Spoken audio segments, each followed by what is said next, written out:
Good day po. I am Maika Maria Salas, your student nurse po na naka-assist po ngayon sa inyo. So, may ihahandog lang po ako na ating health technique teaching po tungkol po sa diabetes. So, okay lang po ba yun sa inyo?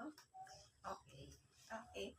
So, start na po tayo. So, ang title po ng ating is Power Every Step, Outsmart Diabetes with Strength. So first po is po yung purpose? To teach simple ways to manage numbness and leg weakness caused by diabetes. And ang goal naman po natin is to help the patient manage discomfort and stay active every day. So first po is, ano nga po ba yung diabetes? So, diabetes is a long-term condition where high blood sugar happens because the body lacks insulin or can't use it properly. So over time, this can damage nerves, organs, and blood vessels, leading to symptoms like numbness or leg weakness.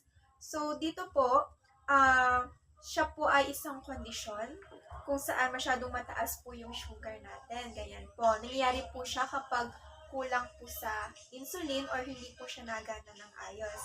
So kapag hindi po siya nakokontrol, ganyan, pwede po maapektuhan yung mga iba't ibang parts natin, lalo na po yung ugat o sa nerves. So, di ba po, ma'am, na-diagnose na po kayo ng diabetes? So, nararamdaman niyo po ba yung pamamanhid po ng paa, pati po kamay? Araw-araw. May time na nagigising ako sa sobrang pamamanhid niya, paa at kamay. Okay po. So, ang tawag po pala sa mga ganong numbness is diabetic neuropathy. So, bago po tayo mag-proceed, sasabihin po natin is what are the signs and symptoms of diabetes. Katulad po niya, yung numbness or tingling enhanced fit kung saan sinabi niyo po kanina. Tas leg weakness, mabagal ang paglilakad niyo, tiredness, ma'am.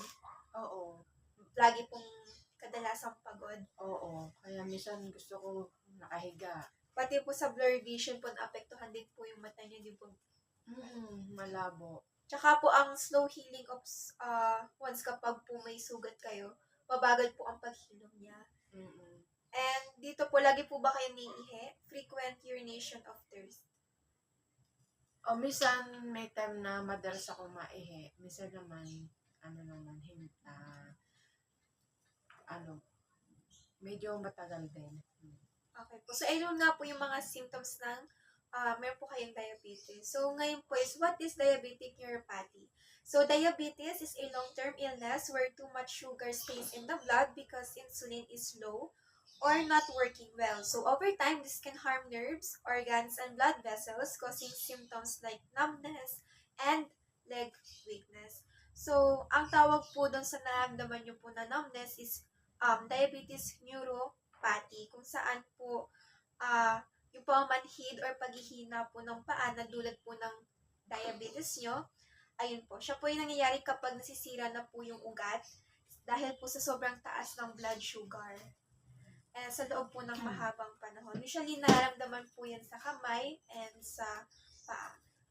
Okay po. So, next po is, what is poor circulation in diabetes? So, when a person has diabetes, high blood sugar can damage blood vessels over time. So this makes it harder for blood to flow properly, especially to the hands, legs, and feet. So bukod po sa nerves, naapektuhan din po yung ng diabetes ng ating mga blood vessels. So kapag nasira po yung ugat niya na dinadaluyan po ng ating dugo, is humihina po yung circulation. Ang tawag po dun ay poor circulations po. So, bakit nga po ba siya important? So, poor circulation means that less oxygen and nutrition reach the muscle and tissue. So, this can lead to numbness or tingling, leg weakness or tiredness, cold feet or slow healing wounds, increased risk of infection. So, ito po yung picture ng normal blood vessels sa blank blood vessels. Kung saan dito po may kita yung nakaka-blank po siya. Dito niya po wala. So, ngayon po is, papakita ko po sa inyo yung gentle exercise kung saan po pwedeng makatulong sa inyong nararamdaman. So, first po is example sa foot flexing, leg lifts, slow walking, and good for 10 to 15 minutes per day. So, ma'am, meron po ba kayong daily routine sa exercise niyo po? Ay, oo, yung sa pag-ano ko dito yung bicycle para sa paa. So, bali, araw-araw kung halimbawa siya ay sa isang araw nakaka-10 ako, sa susunod na araw gagawin ko siyang 15 hanggang sa padagdag ng padagdag. Tapos, yung 15 to 30 minutes walking, yung ginagawa ko. Pero kalimitan hanggang 15 minutes lang ako. Kasi nga, Ayun po yung tumatagal na. oo, kasi nga madali na siyang mapagod tong mga tuhod ko. Yung mga laman-laman sa, yung mga kalamnan ko. Kada umaga niyo po yan ginagawa? Araw-araw. Okay po. So, meron po tayong video po dito kung saan pwede niyo siyang gawin kapag nakahiga lang po kayo. Ganyan po.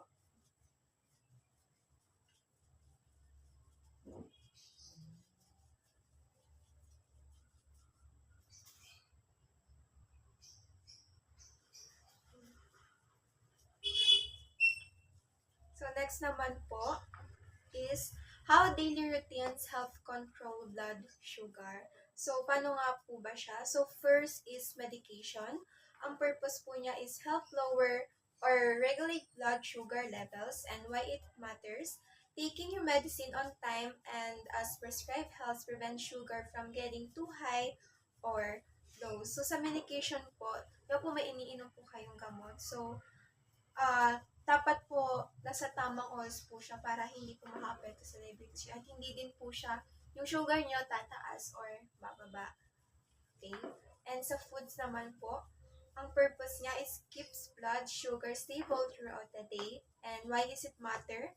So, eating on a schedule and choosing the right foods can prevent sugar spike and drop. So, ganun din po sa medicine. So, mas okay po yung regular ang kain. Dapat hindi po tayo nalilipasan ng gutom. Tsaka po dapat less din ang pagkain ng matatamis. Okay po. And next naman po is physical activity. So, ang purpose po niya is helps the body use sugar for energy and improves insulin function. So, bakit nga po siya mahalaga? It's moving regularly, even just walking, lowers blood sugar naturally and improves circulation. So, yung ginagawa niyo po ng daily routine nyo is mas goods po yan kasi mas gumagalaw po kayo. So, hindi po nai-stuck yung mga ugat po natin sa katawan. So, ang next naman po natin is important of support. So, it helps the patient stay motivated and consistent with her health routine, and family or loved one can assist with medications, healthy meals, and light exercise, so making daily tasks easier. And the last one is emotional and spiritual support, also reduces stress and reminds her na she's not alone. So, ang support po ng family po natin is malaking bagay po din kasi pwede po din silang mag-help or mag-remind po sa inyong gamot, ganyan, or sa pagsamahan po kayang sa paglalakad and pag-prepare din po ng healthy meals. So, hindi lang po siya physical support, kahit simpleng pag-uusap lang po, ganyan, and dasal or pagdamay po is nakaka-reduce po siya ng stress. And mas magaan din po yung harapin yung sakit po natin if alam po natin na hindi po tayo nag-iisa. Okay po. So, next one is, eto po, bibigyan ko po kayo ng isang quote po, which is sabi is, it does not matter how slowly you go as long as you do not stop by confusion. So, dito po sa journey po natin is, sa pag-manage po lalo ng diabetes, so hindi naman po na kailangan na mabilis po lagi yung progress. Okay po, so minsan mabagal po, minsan parang wala lang pong nangyayari, ganyan. Pero ang mahalaga po is hindi po tayo sumusuko. So, hindi po natin ini-stop yung mga bagay na nakasanayan po natin. So, kahit maliit na effort lang po sa araw-araw, ganyan, pag-inom po ng gamot sa tamang oras, pagkain po sa tamang oras, ganyan, at gumagalaw po tayo sa loob ng house, ganyan. So, dahan-dahan po, gumagaan din po yung ating pakiramdam. And next naman po is Bible verse, which is Isaiah 40 verse 29. He gives strength to the weary and increases the power of the weak. So dito po is, alam ko po na minsan na kahit po nakakaramdam po tayo ng pagod, hindi lang po sa ating katawan, pati na rin po sa ating mental health, which is po yung puso at isipan po. Pero ang Diyos, hindi po siya nakakalimot. So, nagbibigay po siya ng lakas, lalo na po sa nakihina or sa may mga karamdaman po. Hindi niya po tayo pinapabayaan. So, kahit po may sakit or kahit may iniinda po tayo, may kasama po tayong Diyos na handang palakasin tayo. So, nandyan po siya kapag gusto niyo po ng karamay or ng usap, hindi po siya nawawala. So, hindi lang po physical, kundi pati din po na emotional and spiritual. So, gusto ko po na i-remind po sa inyo na kapag nakakaramdam po kayo ng pagod, ganyan, remember nyo lang po itong verse. So, pwede po kayong huminga ng malalim, ganyan po, or magdasal po ng taimtim. So, yun lang po. And thank you very much, Ma'am, for cooperating and sa pakikinig po. So, may question pa po ba kayo, Ma'am? Wala naman. Klaro naman lahat. Okay, thank you po. So, ulitin po. Salamat din.